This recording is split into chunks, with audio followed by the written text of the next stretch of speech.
¿sí? ¿Qué es el currículum? ¿Lo estuvieron trabajando, lo estuvieron viendo en otras materias? Algo Sí, vimos en pedagogía. es Sí, Débora. no me sale exactamente bien las palabras, pero voy a intentar. Es Sí. lo que tenemos lo que no sé si es el gobierno, ponele, pero que el Estado, El es lo que el Estado. Estado requiere que nosotros demos en diferentes niveles, ¿no? Algo Bien. así. Y si ustedes, que son los docentes, lo tienen que dar, los estudiantes lo tienen que aprender, ¿verdad? Bien, exactamente. ¿Se acuerdan que habíamos dicho que para la teoría crítica, ¿sí? El Estado era un aparato que estaba a cargo de las clases dominantes? ¿Se acuerdan? Entonces, por eso es que las teorías críticas van a empezar a investigar, ¿sí? No ya solo cómo se hace un currículum, porque critica y habla de un autor que se llama Tyler, sí, que lo menciona, que es un autor que empieza a explicar cómo hacer un currículum. Y dice, este autor va a hablar de los objetivos, etcétera, etcétera. Pero lo que Tadeu da Silva plantea es que las teorías críticas van a empezar a comprender qué es lo que hace el currículum en las personas, o sea, en los sujetos que pasan por la escuela. Es decir, que a través de ese contenido, ¿no?, que se les enseña o de esas experiencias que pasan las personas en la escuela, qué tipo de persona se forma o por qué, ¿sí? ¿Por qué se enseñan las cosas que se enseñan en los determinados niveles educativos, ¿sí? Y ahí él va a mencionar que hay un montón de autores que abordan esta temática y va a empezar a trabajar puntualmente, ¿sí?, tres teorías, de las cuales la primera teorización es la de Althusser.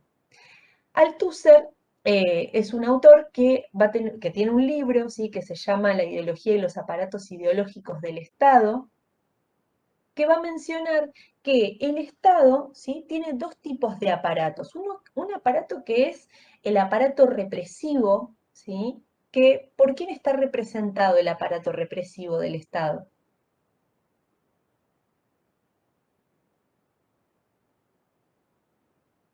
Por el capitalismo.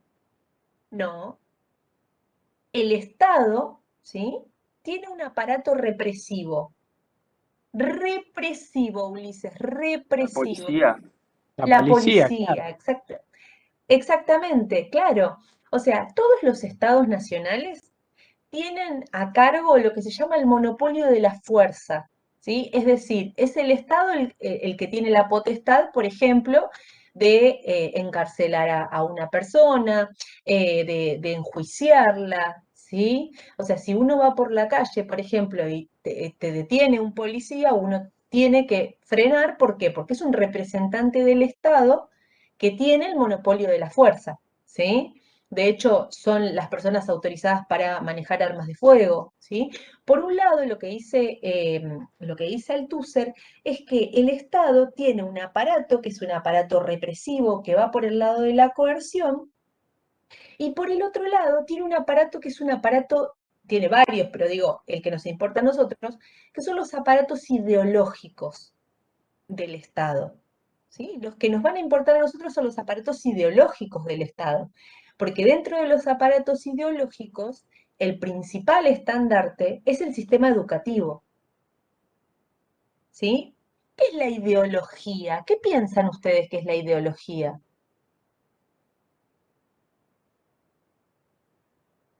¿Cómo, profe, puede repetir?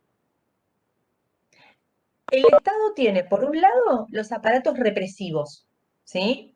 Según Althusser, por un lado tenemos los aparatos represivos. Ahí tenemos las fuerzas de seguridad, todas las fuerzas de seguridad.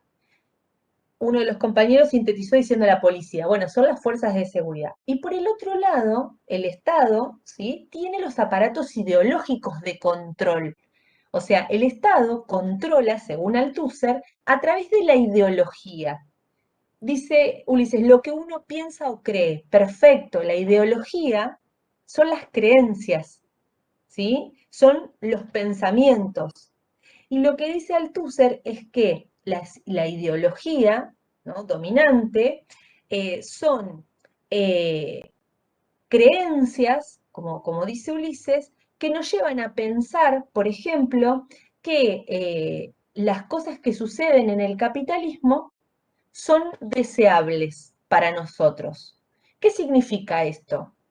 La ideología me lleva a pensar, por ejemplo, que es deseable, no sé, digo, tener el último auto o que es deseable tener, no sé, la ropa de marca o que es deseable tener, no sé, muchísimos pares de zapatos y zapatillas cuando solamente vas a usar dos o tres, ¿no? A ver, hay una determinada ideología capitalista que se, eh, que se, que se enseña, que se baja, podemos decir, a través de los aparatos ideológicos del Estado.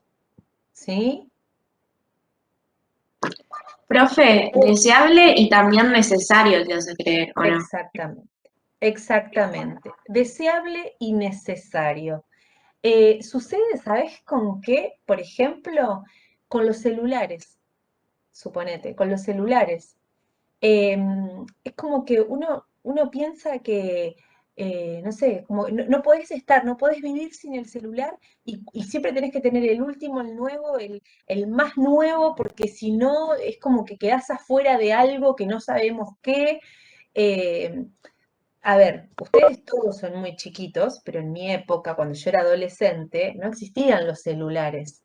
Y sin embargo, no sé cómo, digo, nos comunicábamos de igual modo. Todos sabíamos que estábamos a las 5 de la tarde en la Mitre y nos encontrábamos en la Mitre con mis amigas, o nos encontrábamos en el club, o nos encontrábamos, digo, había como otros tiempos también. ¿Por qué? Porque ese ritmo del capitalismo, del consumismo, también te va llevando a pensar que eso es deseable, ¿no? O sea, que es necesario vivir de esa forma, ¿no? A veces, no sé si les ha pasado alguna vez, el ejemplo del celular me parece súper como gráfico, ¿no? No sé si les ha pasado alguna vez que se les rompe el celular y capaz que están una semana o 10 días sin celular o 3 o 4 días, es como una sensación de liberación, ¿no? Porque nadie te llama, nadie te pregunta, nadie...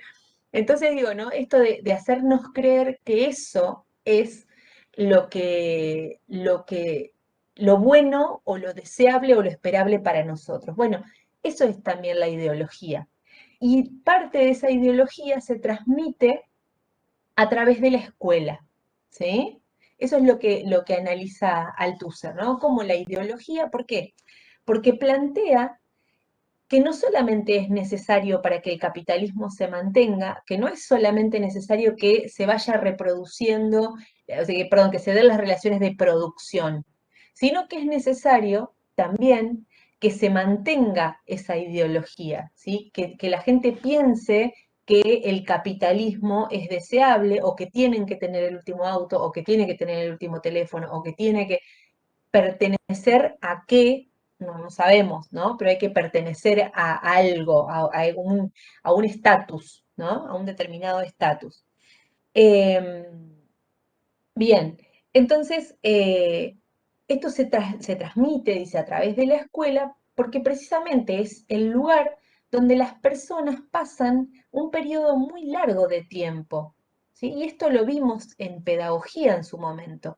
Esto de la escuela como un aparato en el cual la niñez se conforma y se configura para la adultez.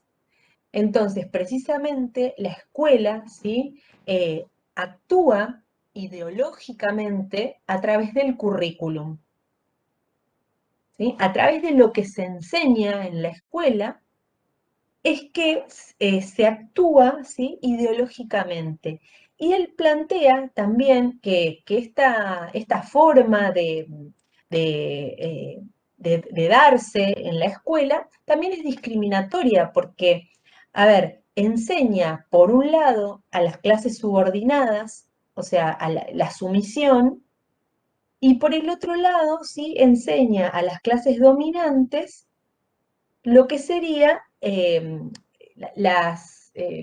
o sea, las características como, o sea, les da como las características para estar en puestos de mando, ¿no? Como para estar en los puestos en los cuales tienen que decidir.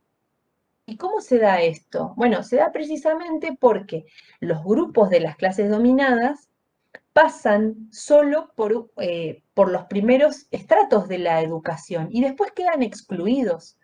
¿Sí? Esto es cuando vemos que los niños de las clases pobres o más humildes, ¿sí? Solamente acceden a la escuela primaria o incluso dentro de la escuela primaria no llegan a adquirir a veces ni siquiera lo que son los contenidos básicos de lectocomprensión, ¿sí? Y en cambio, los niños que pertenecen a otras clases, también, ojo, hay que entender que ellos hablan solo de clases dominantes y clases dominadas, ¿no? Como muy extremistas, ¿no es cierto? Pero bueno, plantea esto de que los niños de las clases dominadas, ¿sí? Van a poder no solo asistir a ese primer momento de la educación, sino que también, ¿sí? Van a acceder a momentos superiores, que podríamos ahí estar hablando de, bueno, completar su secundario, completar una carrera universitaria, ¿sí? ¿Vamos bien hasta ahí? Entonces él va a establecer, ¿sí? Una relación entre lo que son, entre lo que es, perdón, la escuela y la economía, ¿sí? Porque es a través de la escuela se reproducen estas relaciones económicas, ¿no es cierto? Es decir, las diferencias sociales se ven en la escuela, ¿sí?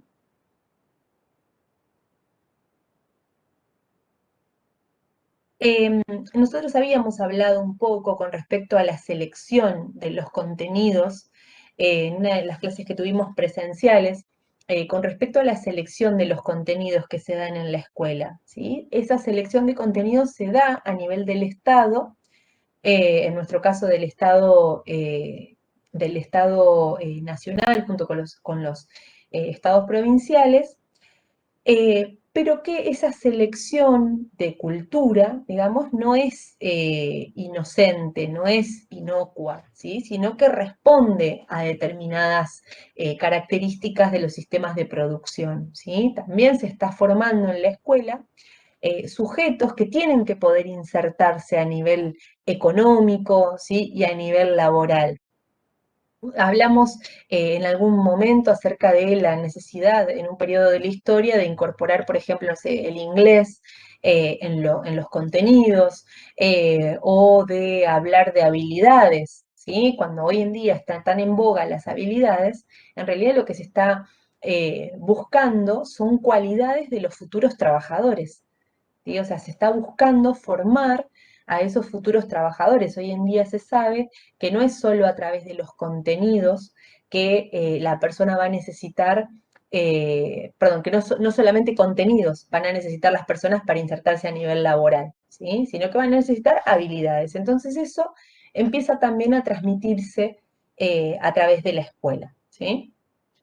Bien, por otro lado, va a mencionar a otros dos autores que se llaman Bowles y Gintis, ¿sí? Bowles con W y Gintis. Estos autores son estadounidenses, Althusser, perdón, es francés, ¿sí? Bowles y Gintis están en Estados Unidos, ¿sí? Son estadounidenses.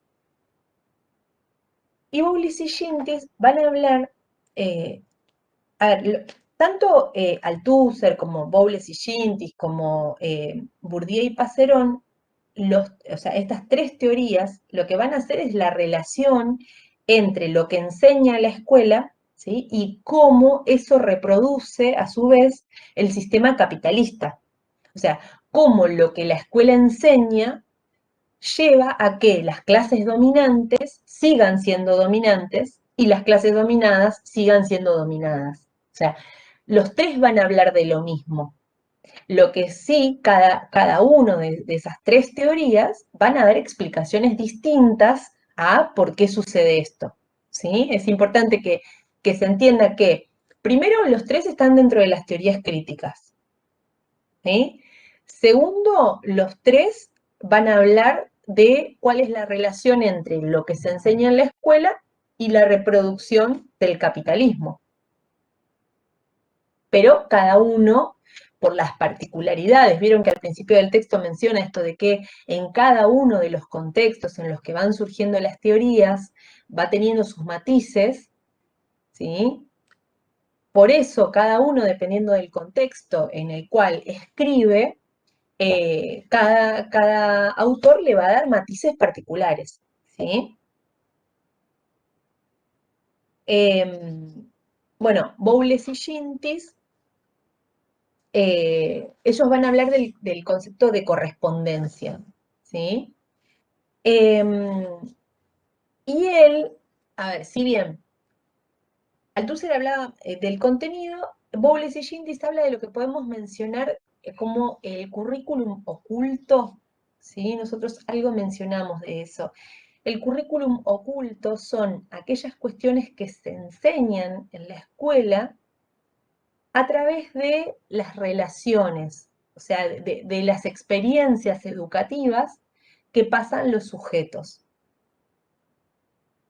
¿Sí? Podemos decirlo de forma vulgar como la bajada de línea que da la escuela, estas bajadas de línea de, bueno, a ver, no sé, la matemática es la ciencia más codiciada, aquellos que son buenos en matemáticas son inteligentes, no sé, las mujeres son más estudiosas, pero los hombres son más inteligentes. Son esos como discursos que genera la escuela a través de acciones, ¿no es cierto? Y eso esas acciones generan realidades, ¿no? O sea, son como estas bajadas de línea.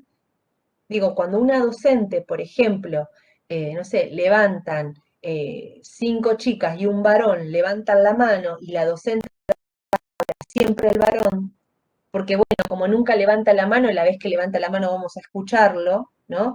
Ahí está convalidando, por ejemplo, de que, o sea, digo, tiene algo más interesante que decir, ¿no? Y esto se ve muchísimo, sobre todo en lo que es matemáticas muchas veces. O esto de que el que sabe matemáticas es más inteligente que los demás, ¿no? Como si la inteligencia solamente se pudiera medir por el rendimiento que la persona tiene en matemáticas, ¿sí? Entonces, estos autores van a hablar de que las relaciones que se dan en la escuela, estas relaciones de dominación, que son relaciones sociales, son necesarias para formar a estos trabajadores capitalistas, ¿sí? Es decir, que en aquellas escuelas, por ejemplo, en las que van a estar destinadas a los niños de las clases subordinadas, se va a enseñar cuestiones que tienen que ver con la sumisión, con o sea, digamos, con la obediencia, ¿sí?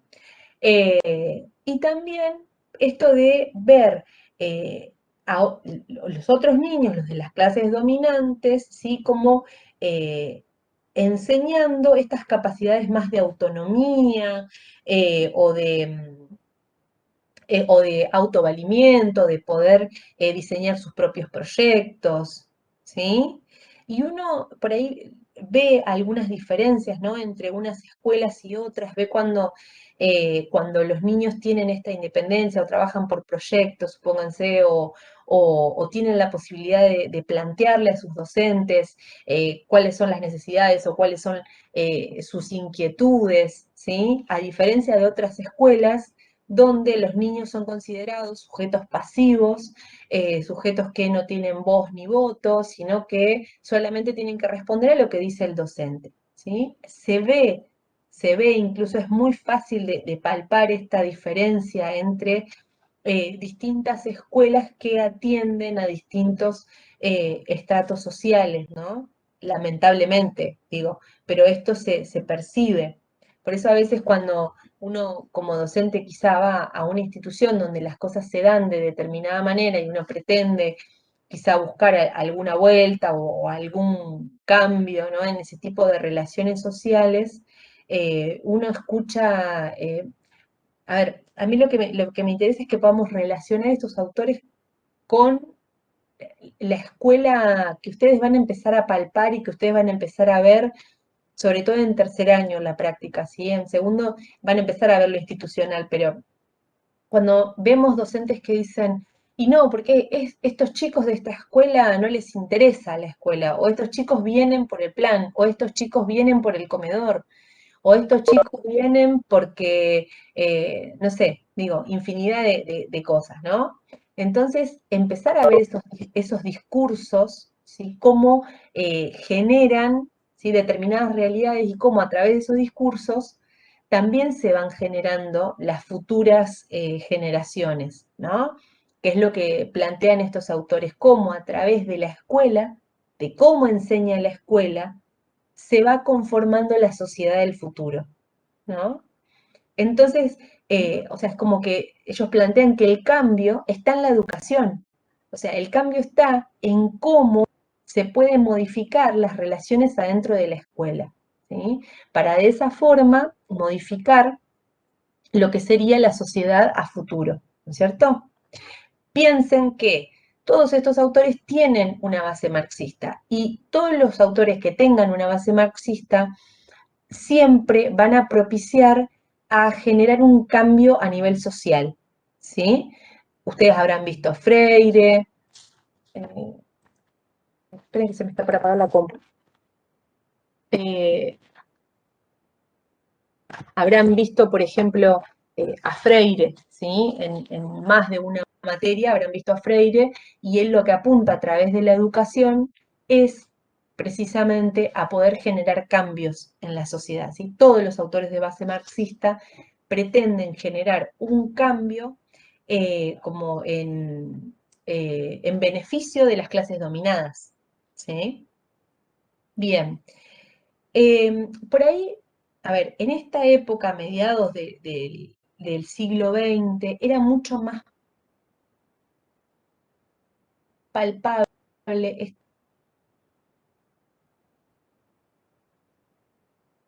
las empresas, ¿no? Los obreros de las empresas. Hoy en día las sociedades están tan empobrecidas que las clases dominadas no solamente son aquellas que están como obreros de las empresas, ¿no? También son aquellas personas que quedan excluidas del sistema educativo. ¿Sí? El sistema educativo sirve como una selección social. Es decir, aquellas personas, ¿sí? Que quedan por fuera de la escuela, o sea, la escuela también tiene esa función de selección social. ¿Sí? Bien. Y después va a mencionar, ¿sí? A Bourdieu y Passerón. Estos autores van a hacer un aporte muy interesante aportando el concepto de capital cultural, ¿sí? ¿Por qué es interesante? Porque muchas veces quizá lo sentimos nombrar o lo sentimos mencionar, ¿sí? Pero no pudimos quizá como diferenciar bien cuál es ese concepto. Ellos van a decir que la cultura, ¿sí? Que se transmite a través de la escuela funciona como la economía. Es decir, por eso es un capital la cultura, ¿no? El capital, ustedes saben que es algo que tiene un valor, ¿sí? Que tiene un valor y tiene un valor de cambio, ¿no es cierto? Entonces, la cultura, ¿sí? Como un capital. Em, ¿Por qué? Porque la escuela reproduce esa cultura dominante, ¿sí? Y que al reproducir la cultura dominante hay determinadas características de esa cultura dominante que son valiosas y que quienes la posean, ¿sí? Tienen una diferencia con respecto a los demás. Es decir, poseer una determinada cultura me va a posicionar, ¿sí? En otro rango, en otro estatus, ¿sí? Por ejemplo, no sé, es como a nivel cultural es valioso leer Borges, por ejemplo, ¿no?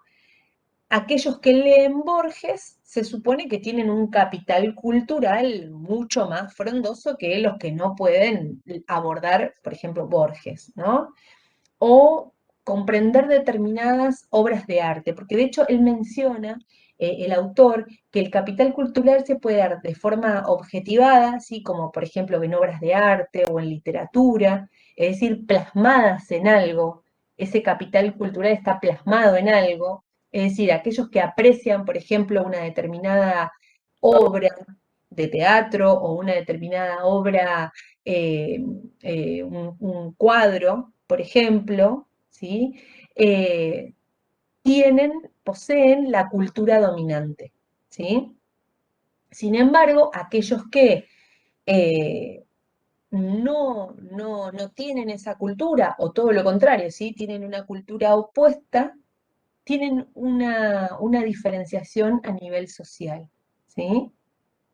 Eso también se ve mucho, por ejemplo, en cuanto a la música, ¿no? En cuanto a la música que escucha un grupo, el grupo dominante, por ejemplo, ¿sí? Y un determinado grupo subordinado, ¿sí? Durante muchísimos años, por ejemplo, las expresiones de cumbia fueron denostadas como que no eran artes, ¿no? Como que no eran artísticas. Eh, Sin embargo, bueno, en el último tiempo fueron un poco más aceptadas, si bien obviamente se escuchan quizá algunos hits, pero no es considerado como una pieza cultural todavía, como una pieza cultural valiosa, ¿sí?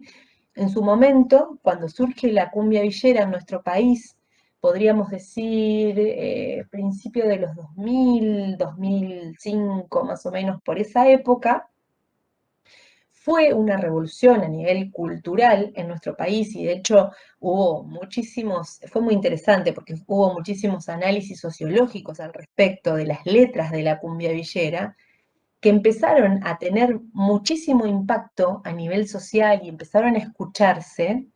¿Por qué? Porque había muchísimos sectores que después de la crisis del 2001, ¿sí? Quedan empobrecidos, caen, o sea, quedan en villas, se constituyen villas miseria y empiezan el cartoneo, muchas personas quedan sin trabajo, eh, y las letras de Cumbia Villera empiezan a describir lo que pasaba en los barrios, ¿sí? Más humildes.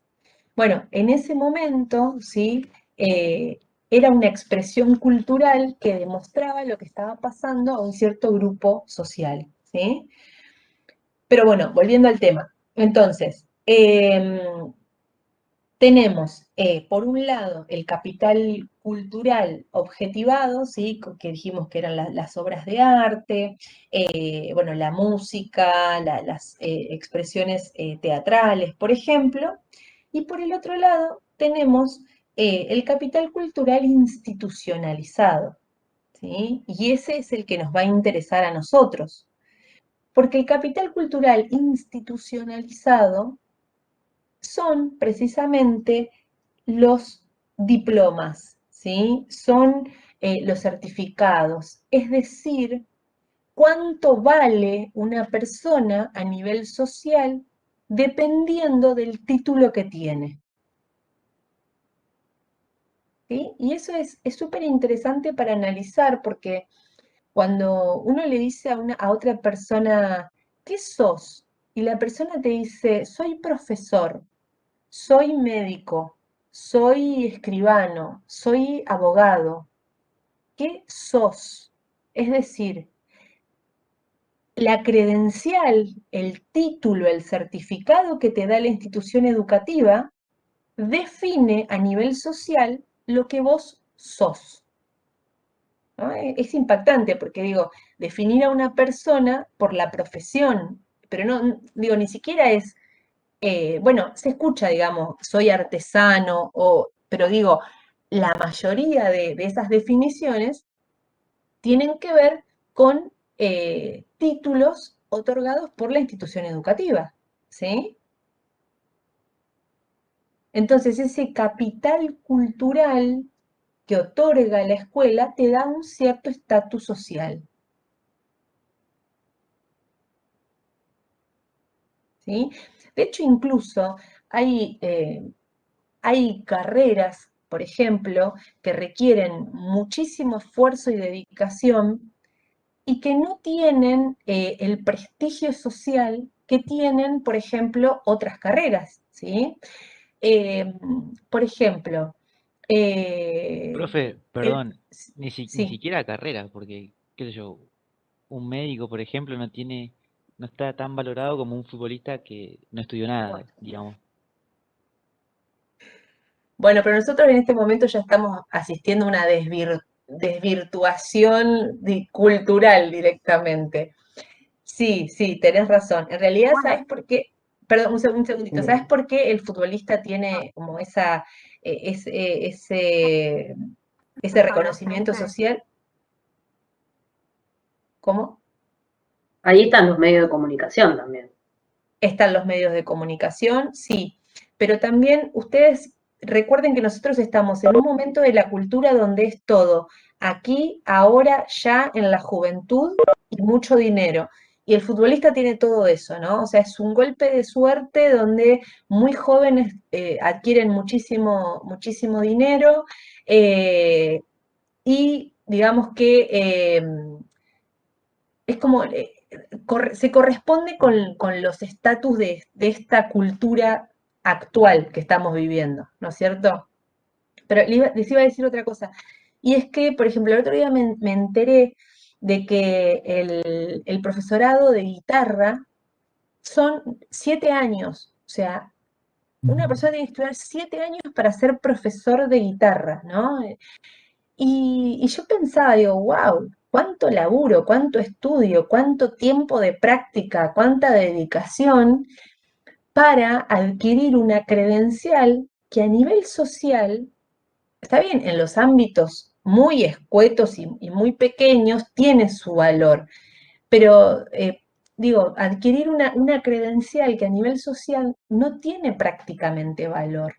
¿Sí? ¿No? Entonces, a veces hay determinadas formaciones, o como bien dijo, creo que fue Tomás, eh, esto de incluso los futbolistas, ¿no? Hay determinadas cosas que son a nivel social valoradas.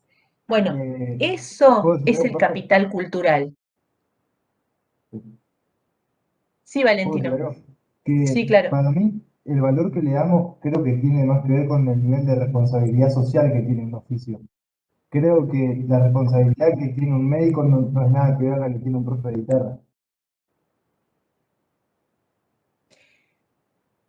Eh,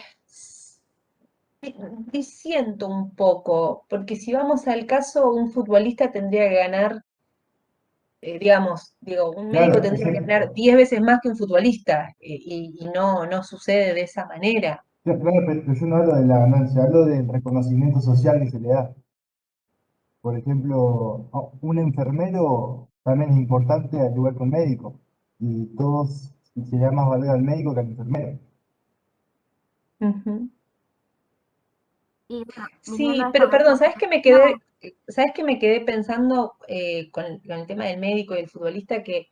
Eh, que lo que pasa es que al vivir en una sociedad capitalista, muchas veces la estima social o el reconocimiento social tiene que ver con el valor monetario que se les da, digamos, a la persona por esa actividad que realiza, ¿no? Entonces, como la estima social es, bueno, eh, fulanito hace algo valioso, por eso se le paga más, ¿no? Se le da más dinero. Y en ese caso, la diferencia, como vos bien mencionaste, ¿no? Por ejemplo, entre el enfermero y el médico, es como que el médico sí tiene una estima social mayor y por eso se recompensa a nivel económico de una forma diferenciada con respecto a los enfermeros. Sí, ¿alguien quería decir algo? Yo creo que hay una diferencia también en que el futbolista forma parte de un mercado mundial. O sea, no solamente es algo muy universalizado y que, o sea, por ejemplo, un futbolista argentino eh,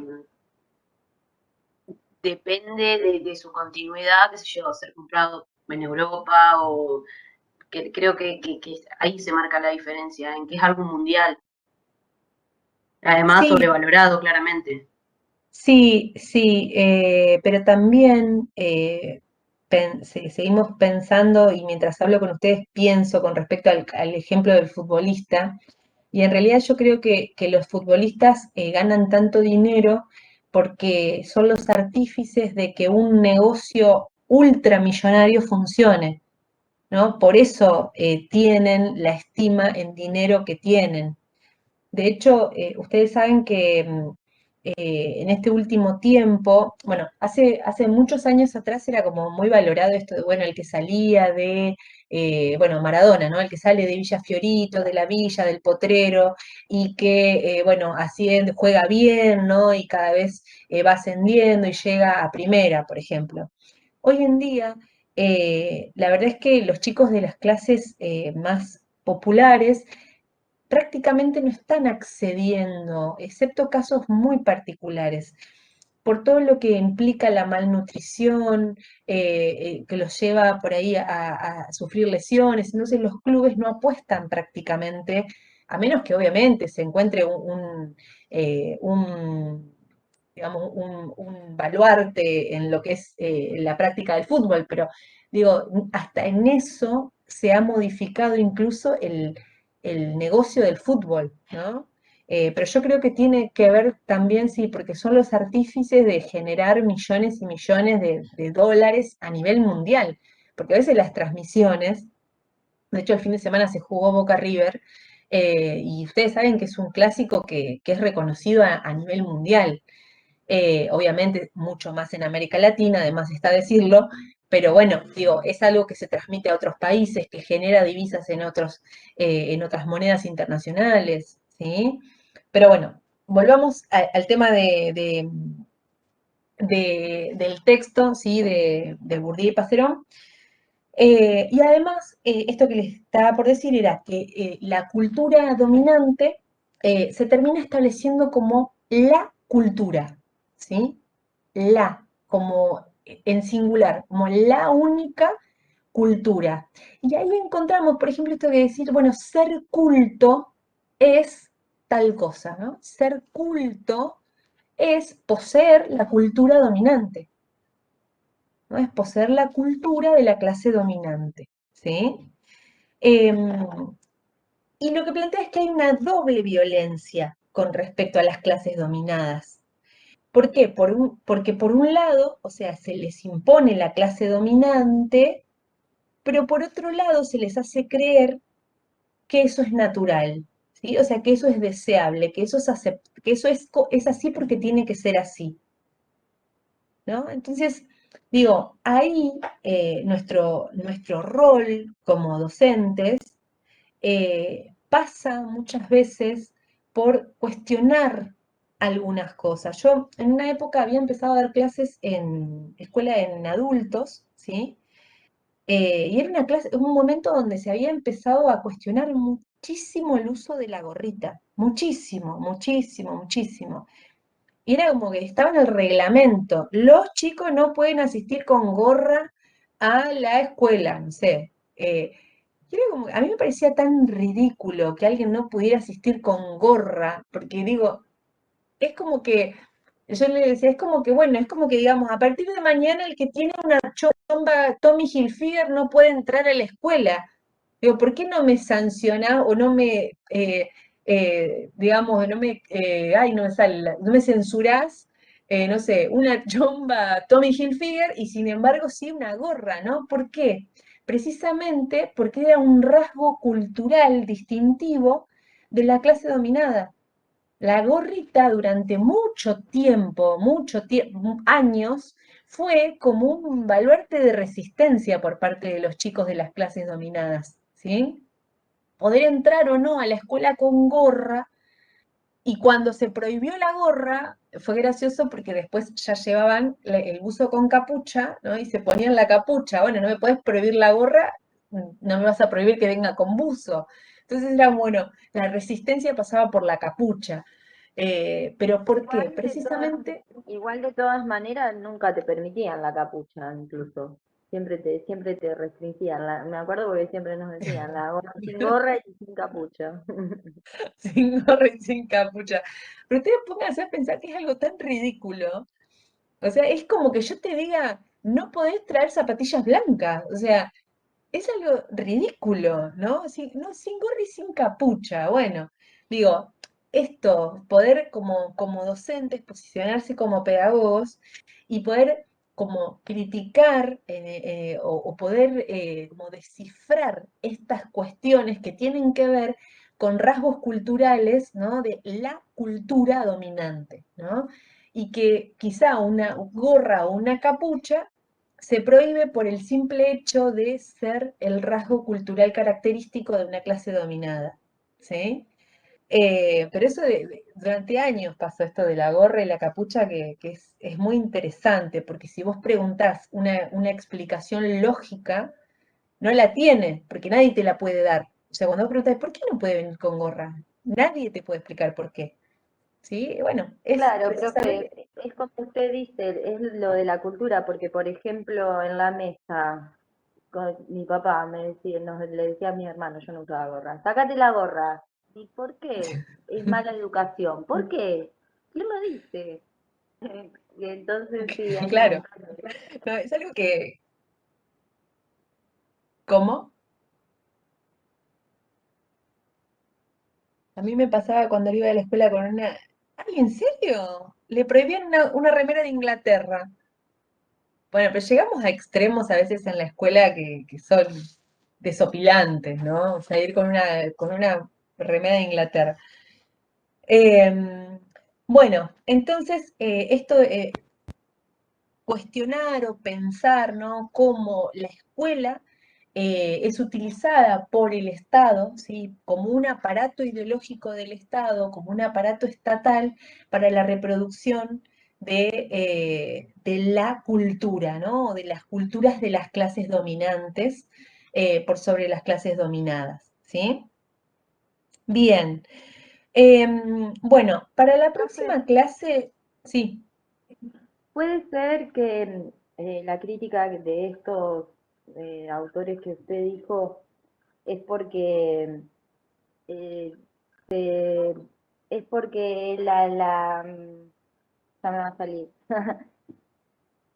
Es porque el Estado no le da la misma educación a esta educación dominada que a la dominante. ¿Es eso lo que ellos toman en criterio? Es que en realidad lo que están planteando es que muchas veces el Estado pone a disposición la misma educación para todos. Lo que pasa es que, por ejemplo, vos tenés educación nivel inicial, primaria, secundaria y en nuestro país también la universidad es gratuita en muchas universidades. Entonces dice, no, no, el Estado pone a disposición de todos la educación es gratuita. ¿Qué sucede? Lo que sucede es que las clases dominadas no llegan a acceder, ¿sí? A estos niveles como secundario o terciario o universitario, ¿sí? No llegan a acceder a esos niveles en los cuales sí acceden las otras clases. No solo eso por un lado, y por otro lado, adentro de la escuela, y principalmente en lo que sería, en nuestro caso, la primaria, ¿sí? Que es como el ciclo obligatorio por excelencia en nuestro país, adentro de la primaria se reproducen, ¿sí? Este tipo de discursos. ¿Sí? O también, bueno, hace algunos años donde la educación secundaria es obligatoria también, ¿sí? Se vio mucho también esto de la reproducción, esto que digo, ¿no? De la capucha, de la gorrita, se da principalmente en secundaria. Pero, pero sí, el Estado pone a disposición de todos toda la educación. Pero, bueno, en un momento el autor menciona, hay determinados tipos de educación, sí, que es para una clase, pero ahí no tiene que ver con el Estado, sino con la educación muchas veces privada, ¿sí? Y con la educación pública. ¿Sí? ¿Vieron cuando dice ahí determinadas escuelas para personas que van a ser de las clases dominantes y otras para que van a ser para la escuela de las clases dominadas? ¿Sí? Muchas veces esto se ve la diferenciación entre la escuela pública y la escuela privada, ¿sí? Bien, bueno, la clase que viene, si vamos a trabajar ese texto de la Escuela de Frankfurt, acuérdense hasta la página 9, ¿sí?